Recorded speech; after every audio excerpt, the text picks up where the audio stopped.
That's a fact. I'm fucking taking it. Yeah. Because so I do want to touch on too. This is kind of to spread awareness. But like, do you know what happened to your body after those 10 days that made it so like they like why would they have to put the electrical thing on your heart? Do you know what happened to your body type shit? So I'm not sure like what the exact like diagnosis would be, but what I learned is that alcohol actually takes out the nutrients from your body. So like when you wake up in the morning and you have a fucking headache, it's because it sucks out the nutrients from your body. Or if you feel like, you know, you're dehydrated, it's because it's taking out all the moisture and the liquids from your body to try to like feed, I don't know, your liver or something like that. It takes it from somewhere and puts it somewhere else. Mm-hmm. So basically I was extremely nutrient deficient, and I wasn't drinking water and I wasn't eating too much food. I was like strictly on maybe like pasta and liquor for 10 days. So it was like, there's no substance. And I mean, pasta's all air anyways, basically. It's just carbs. Yeah. It just fucking gets burned out. So it was just taking all the nutrients from my muscles and my bones and essentially just shutting down my organs. So like I got admitted to the hospital. Like I was trying to go, I don't know if I was going to class or if I was going to whatever, but I was going onto the campus and I like almost passed out just from walking. So I went immediately to the medical center and I like almost passed out in there too. And I like had a fat panic attack. Like it was like the craziest panic attack I've ever had. Like I thought I was actually dying for somehow, I don't even know how to explain that, but they sent me to the hospital and I think I was there for like 15 hours and my heart rate didn't drop below like 150, and I was just sitting in a chair or sitting in a one of those beds. So they're like, bruh, like we gotta give you the cardio version to regulate your heartbeat, or else like you could have a heart attack. Like right before, like I was they gave me like one of those jugs and I would like piss in it and it would come out looking like fucking iced tea. It was dark as fuck. Yeah, dark, super dehydrated. And then I got up to go to the bathroom right before they gave me the cardio version, and I guess they had like a monitor outside the room, and when I got up to go to the bathroom, my heart rate shot up to like 180 or 190, and they were like rushed in. They were, dude, you gotta sit down, like you have to sit down right now so that we get your heart rate down. And I guess like I could have had a heart attack like at any second. My heart could have just exploded. Yeah. So I was like, oh, thanks, fellas. Man, appreciate that. Yeah, thanks. This saved your life. Yeah. So alcohol is not, I mean, people can drink, bro. Like, I don't have any problem with people who drink. They get annoying to me after maybe like an hour and a half. So I'll just like leave. But there's plenty of people who can drink and not have an issue. I'm just an addictive person. So like if I like it and it makes me feel good, I just want it all the time. So, yeah, I'm just decided I'm allergic to it. So my body just doesn't agree in any type of way, and especially after going through rehab and going through all the shit and being almost 5 years without a drink now. Like if I drank again, I would have so much anxiety immediately. Like I would probably think I would have like an anxiety, a panic attack, whatever. I'd be like so like, what the fuck what did I just do almost? Instead of like, all right, let's fucking relax and chill.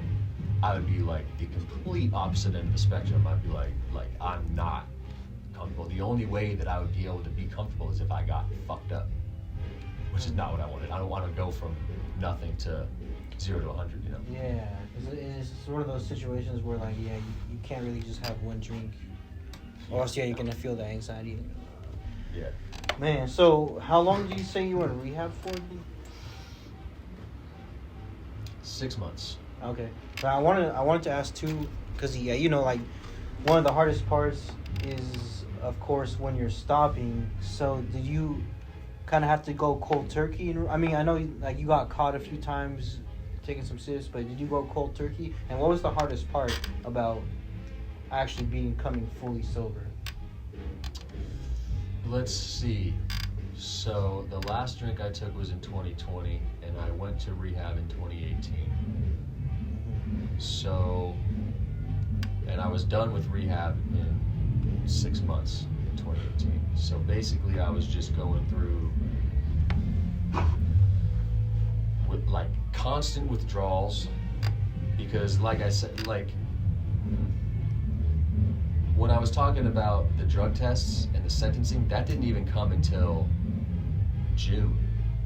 But I had went to the rehab in March. So I didn't have actual drug tests for, 3 months? So I was just going in and finessing the fucking rehab outpatient program, just like, all right, let's see, we got a outpatient program on, Tuesday, Thursday, Saturday. So that means if I get fucked up on Saturday in a day fade, and they told me that it takes 80 hours, that means that I should be just about okay by Tuesday when I get here, if they want to fucking drug test me. So I was like, all right, let's just do that. And then as I got more comfortable with it, I started like, okay, maybe I can drink on this Sunday, maybe I can drink on this Monday. And that's how I got caught with the fucking, he was like, dude, who the fuck is reeking of alcohol right now? Because I drank on one of the days that my body hadn't got it out of my system yet. Mm-hmm. And then he was like, what the fuck? Yeah. And or some shit like that. So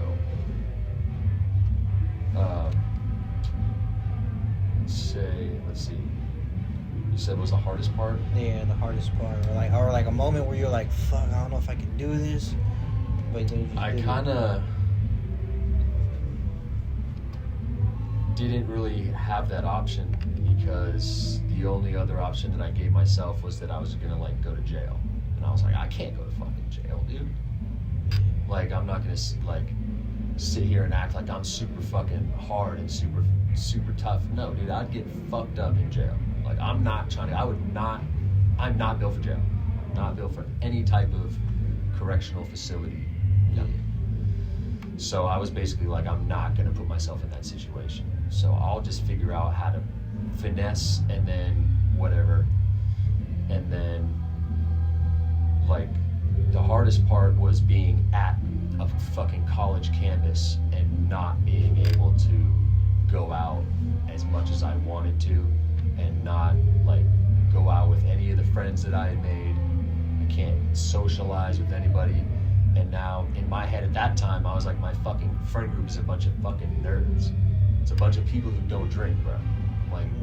I'm like, bro, I drink. I'm not like any of these people. It doesn't really even make sense. Like, so you switched up who you surrounded with? Yeah, I had to. Yeah, so I was like, fuck, dude. Yeah. Like, the rehab facility told me you have to go to this many meetings in a week, which I think was like maybe 1 or 2. And there was some on campus, so that was cool. And then, fuck, dude, like, it's in Tucson, it's basically the school, and then maybe like a half-mile radius in any direction is parties, like party houses. Maybe not every single one, but like there's parties everywhere. So I'm fucking sitting at home, not able to smoke until I got my med card. Oh, yeah. Not able to drink, miserable as fuck in a party city. I came there to party. I was like, this is fucking so miserable. I'm listening to everybody outside getting faded. Fine ass girls walking up and down the street just sounding like they just want to get fucked. I'm like, bro, and I can't even do anything about it. Like, I just gotta fucking sit in here and take my fucking lickings like a fucking loser. So that was tough. Yeah, that sounds tough. I'm not even gonna. That sounds so tough. bad. Yeah, that sounds like, fuck. I was like, what am I even here for? Yeah. What am I even here for? It's like the biggest temptations are there too, because it's so easy to just be like, you know what, fuck it, just start turning up, yeah, going down.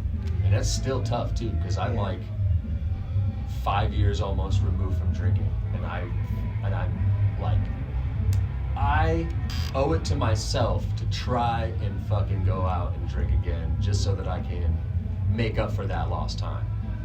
That's one side of my head that says that. But then the other side says, well, since 2020 you haven't drank. Look at all the opportunities that you've gotten. Look at all the fucking things that I've created, all the people that I've met, all the places that I've gone. And that's everything that I was talking about what I wanted to do when I was drinking. It's like, I didn't become the person that I wanted to be when I was drinking until I stopped drinking. So it's like... Can you speak on that too? So yeah, what do you mean by that? You didn't become the person you wanted to be until you stopped drinking? Yeah, bro, like, I always wanted, like, when I was... It seems like when I was drinking, I always wanted to be somebody else. Like, I'm always like, I'm relatively